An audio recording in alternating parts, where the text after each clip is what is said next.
ya kadang-kadang mereka itu pakai katanya beda-beda gitu ya. Oke, nggak boleh spill dok, boleh spill nggak dok? Makan toge yang banyak ya suaminya biar cepet nih hamil. Itu gimana dok? Bener nggak sih kaitannya apa ya?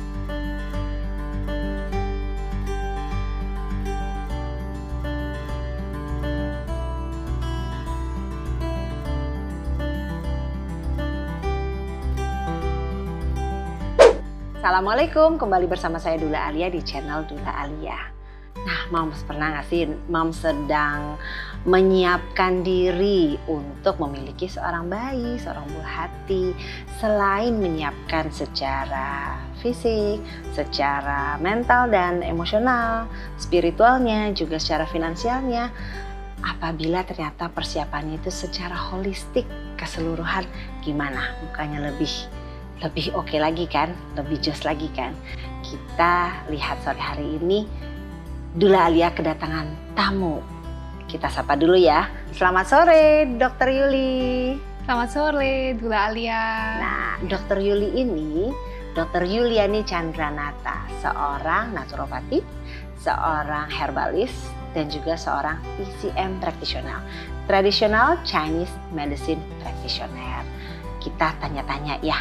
Kan kebanyakan ya, kalau Pak Sutri itu sedang menyiapkan konsepsi biasanya setelah menikah ya kan. Nah sebaiknya itu gimana? Ada juga yang sebelum menikah mereka melakukan prenatal check up. Yang tes torch itu kan, tokso, rubella, herpes dan lain-lain itu. Nah sebenarnya menyiapkan diri untuk si Pak Sutri ini sebaiknya tuh berapa lama sebelum mereka menikah atau setelah menikah, sebaiknya yang mana?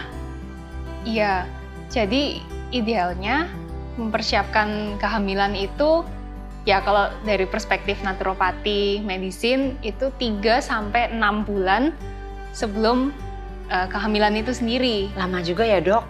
Iya, alasannya karena kan tubuh ibu itu akan menjadi rumahnya si baby ya, si janin ya, selama 9 bulan lamanya juga. Betul, loh. Jadi ibaratnya nih kalau tubuh yang perempuan itu kan ibaratnya soilnya ya, atau si pot yang berisi tanahnya ya, dia harus digemburkan dulu, dia harus disuburkan dulu. Dan kalau si yang laki-laki kan ibaratnya itu benihnya kan, harus dicari bibitnya, disiapkan jadi benihnya unggul. Jadi sebenarnya persiapan bukan hanya dari salah satu ya dok ya, kan di masyarakat sekarang suka digembur-gemburkan perempuannya nih, perempuannya subur apa enggak, ternyata dari kedua belah pihak ya perlu persiapan. Betul.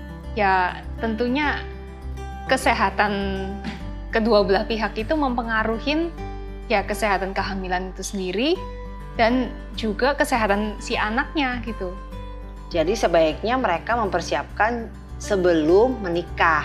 Oh iya dok, kan ada biasanya kita itu kalau mau pakai gedung pernikahan kan 1 tahun sebelumnya ya dok. Mungkin tuh bisa jadi acuan ya buat moms dan calon pengantin di rumah.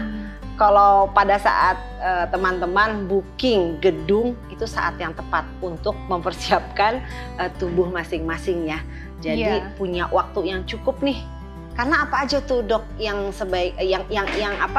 proses menyiapkan diri ini tuh apa saja, kok bisa makan waktu sampai 3-6 bulan gitu? Apa aja ya? Iya.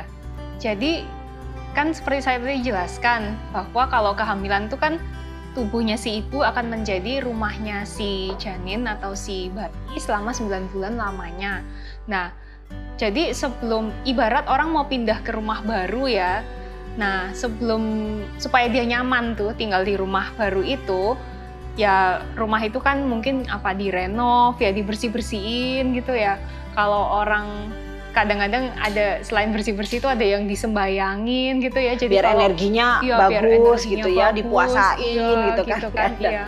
Jadi supaya energi negatifnya kuat, jadi ada proses detox dulu ya berarti ya. Betul. Makanya sebaiknya dikasih jeda waktu nih, detox dulu, dikeluarkan mungkin zat-zat yang selama ini Anda seperti apa tuh dok, timbal mungkin ya, merkuri. Kan kalau di kota besar kan banyak ya, kita nggak sengaja menghirup zat-zat itu ya. Ya, atau dari pola hidup kita sehari-hari, pola makan kita sehari-hari. Mungkin kalau ya mungkin kita mengkonsumsi makanan-makanan yang banyak mengandung toksin atau ya bahan-bahan kimia atau apapun lah itu pola makan kita sehari-hari, atau kadang-kadang mungkin dari skincare kita mungkin banyak mengandung dari bahan-bahan kimia juga. Oh, pantasan nanti kalau ibu-ibu yang mau prakonsepsi itu skincare pun sudah diperhatikan ya dok ya? Iya, sebisa mungkin cari bahan yang senatural mungkin. Sampai ke sabun, shampoo?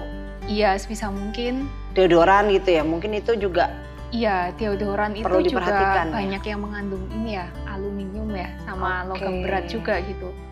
Itu. Banyak juga ya dok yang perlu disiapin ya. Iya. Makanya bukan saja asupan, pola tidur, pola makan. Iya.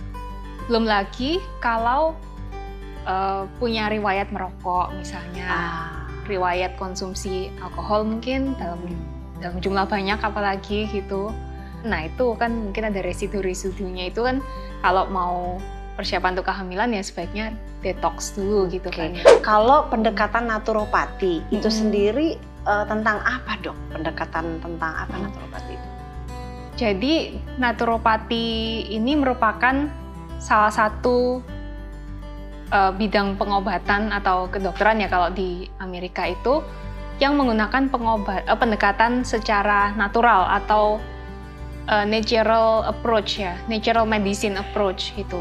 Jadi sebisa mungkin menggunakan bahan-bahan alami, menghindarin bahan-bahan kimia, dan dan konsepnya holistik. Holistik ini maksudnya kita nggak cuma fokus pada kesehatan fisik atau tubuh, tapi kan manusia itu terdiri dari mind, body, and soul. Jadi ya secara holistik dari kata whole, menyeluruh, kesatuan, keseimbangan antara kesehatan tubuh, jiwa, dan pikiran secara keseluruhan. Wah, menarik banget nih dok, karena minggu lalu kita sudah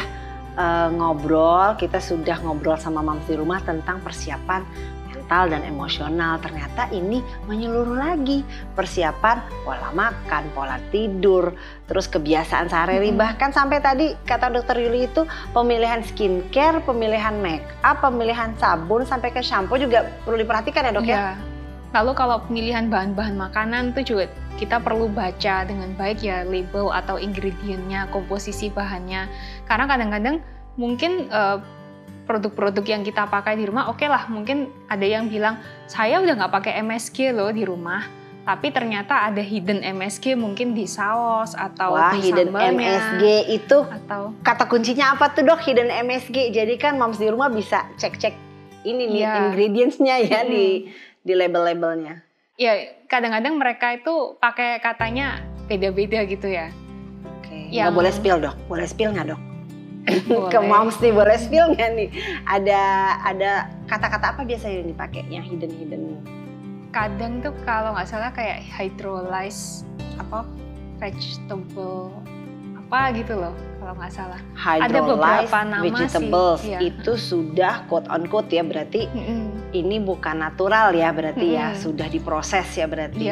Sebaiknya berarti Moms yang sama calon bapak yang ingin merencanakan pembuahan atau konsepsi kehamilan sebaiknya waspada juga ya dengan bahan-bahan makanan yang diproses. Jadi kita balik lagi yuk ke halaman belakang kali ya, kita lihat ada apa yang ada. Atau kadang kalau misalnya selain hidden MSG juga kebanyakan mungkin di bumbu masak kita ada yang mengandung bahan-bahan kimia seperti preservatif yang dari bahan kimia atau pengawet gitu ya dok ya? Atau kadang bahkan mungkin refined sugar-nya tinggi. Oke lah, mungkin kita nggak makan yang manis-manis, tapi ternyata dari bumbu kita banyak mengandung refined sugar dan ternyata kita pakai bumbu itu dalam jumlah banyak. Misalnya. Sama aja bohong ya berarti ya. Sebaiknya kalau misalnya kita mau manis, kalau kita mengurangi gula, penggantinya apa dok biasanya? Mau pakai brown sugar atau ya, bisa pakai cari pemanis yang glycemic indexnya rendah gitu. Apa biasanya? Seperti kayak gula kelapa mungkin. Gula kelapa, madu termasuk nggak dok? Madu ya termasuk. Cuman madu ini juga kita mesti lebih selektif ya dalam memilih madu karena ya kadang-kadang ada madu-madu, ada isu-isu ya di luaran yang katanya madunya itu sudah tercampur. Iya, udah tercampur. Ada gulanya gitu ya. ya. Iya, ada refined sugarnya. Terus ya mungkin ada bahan lainnya itu. Jadi kita mesti lebih selektif atau bijaksana ya dalam pemilihan madu itu. Minum dulu dong. Tadi itu ya, iya. Ginger. Jadi ya Dok, kan biasanya kalau ibu hamil atau mungkin prakonsepsi ya. Iya. Itu kan banyak dianjurkan minum vitamin A, vitamin anu, vitamin ini gitu. Nah, kalau misalnya dari kacamata naturopati, misalnya bahan-bahan makanan yang mengandung vitamin-vitamin yang dibutuhkan oleh calon ayah dan ibu yang sedang merencanakan kehamilan, itu ada di makanan apa aja Dok? Kalau orang yang mau merencanakan kehamilan, itu perlu zinc ya atau seng. Oh, zinc ya, oke. Zinc. Zinc itu perlu untuk kesehatan spermanya juga, ya kan? Buat sperma calon ayah ya. Lalu untuk kesehatan reproduksi ibu juga ya, calon ibunya. Lalu perlu folat ya, asam folat. Ya. Karena itu kan terutama trimester pertama itu kan untuk spina bifida itu ya, buat mencegah neural tube ya, betul. Nah, jadi untuk kesehatan saraf ya, kesehatan neurologi atau saraf dari si bayinya. Nah sebenarnya di trimester awal itu kan apa yang jadi gizi, jadi si baby ini kan mengambil gizi dari ibunya. Betul. Tapi yang dia ambil itu bukan dari apa yang ibunya konsumsi saat itu. Nah banyak orang berpikir oh ya udah nanti saya hidup sehat, saya memenuhi kebutuhan gizi setelah hamil aja. Padahal saat bayinya di trimester awal, saat bayi sudah ada itu, saat si janin sudah ada di perutnya si mami ya, calon ibu, itu dia justru dia justru nutrisinya itu yang dia dapat dari apa yang ibunya sudah punya di tubuhnya. Iya, sudah punya. Nah, bukan apa yang ibunya makan saat ini yang berarti betul tadi ya, 3 bulan 6 bulan storage-nya ya. Jadi 3 bulan sampai 6 bulan sebelum merencanakan kehamilan sebaiknya si ibu sudah mulai bebenah nih. Pola makannya agar gizi-gizi yang dibutuhkan untuk si janin itu tumbuh sudah tersedia ya sebagai storage di tubuh ibunya. Nah itu berarti zinc, asam folat, lalu lemak baik esensial. Omega 3 itu? Iya, omega 3. Nah jadi lemak baik sendiri itu kan ada 2 macam. Ada lemak baik esensial dan lemak baik non esensial. Non esensial itu maksudnya lemak baik ini lemak baik yang penting ya untuk tubuh kita. Tapi tubuh kita masih bisa memproduksi ya. Sedangkan kalau lemak baik esensial ini juga sama-sama pentingnya, tapi tubuh kita itu tidak bisa memproduksi. Jadi bergantung dengan asupan dari luar ya. Itu berarti lemak baik kan ada katanya plant based, ada juga lemak baik yang dari hewani. Ya. Nah, lemak baik itu kalau yang dari hewani biasanya orang bilangnya fish oil itu kan, minyak ikan. Kalau di Indonesia ya minyak pada ikan tahu lah cuma ya, ikan salmon aja biasanya, Dok. Nah, atau minyak ikan tuh bisa mana aja ya, kan ada juga yang cod liver oil itu kan, itu juga umum gitu kan, dan itu mungkin bisa ada yang sumber naturalnya juga sih itu. Terus cuman ikan-ikan sekarang kan di laut di dunia ini kan sudah banyak yang tercemar nih Dok. Berarti kita punya alternatif kan nih Dok selain si sumber omega dari hewani? Iya, jadi sekarang itu kalau ngomongin ikan kan udah rawan pencemaran laut ya. Betul. Laut sendiri juga sekarang itu kan rawan pencemaran logam berat. Sedangkan ibu hamil itu ya toksin logam berat itu sangat berbahaya untuk kesehatan ibu hamil dan si janinnya ya terutama itu. Terutama pada untuk pembentukan sarafnya. Trimester pertama ya awal itu sangat sangat penting sekali untuk dipertimbangkan itu. Jadi ada yang namanya omega 3 dari plant based berarti ya. Jadi solusinya ada omega 3 yang dari plant based juga sekarang ini. Nah, itu diformulasi oleh seorang Dr. Udo Erasmus ya, dia. Nah, beliau ini menemukan dari penelitiannya bahwa flaxseed itu ternyata tinggi kandungan omega 3-nya. Iya, kandungan omega 3-nya. Jadi merupakan alternatif omega 3 dari sumber yang plant based gitu. Menarik sekali ya Moms ya. Nanti kita lihat ya seperti apa bentuk dari omega 3 berbahan dasar nabati. Di sini flaxseed oil, nanti kita sama-sama lihat. Dan kalau yang lebih tertarik, Mom yang membutuhkan, bisa langsung cek ke revolutionarybird.id. Jadi gini Dok, kan banyak nih mitos ya. Apalagi kalau misalnya Pak Sutri baru menikah nih. Kalau mau cepet ya punya anak, makan toge yang banyak ya suaminya, biar cepet nih hamil. Itu gimana Dok? Bener nggak sih, kaitannya apa ya? Ya jadi, ya toge itu kan memang sumber vitamin E. Tapi ya kalau ngomongin mau cepet hamil, mau cepet punya anak tuh kan banyak faktor ya. Nggak cuman masalah apa makan toge atau enggak itu ya. Nah, kita tetap sekarang juga perlu mempertimbangkan, kalau ngomongin mau cepat hamil itu juga perlu mempertimbangkan masalah kesehatan dari si Pak Sutri itu sendiri. Apakah dia punya riwayat kesehatan penyakit sebelumnya ya? Itu. Oke, tetap butuh screening dulu ya Dok, berarti ya, screening awal ya. Ya, untuk masalah-masalah kesehatan yang memang udah ada pre-existing condition itu, nah itu mesti diberesin gitu. Nah, akarnya apa, itu juga perlu kita cari, terus kita beresin.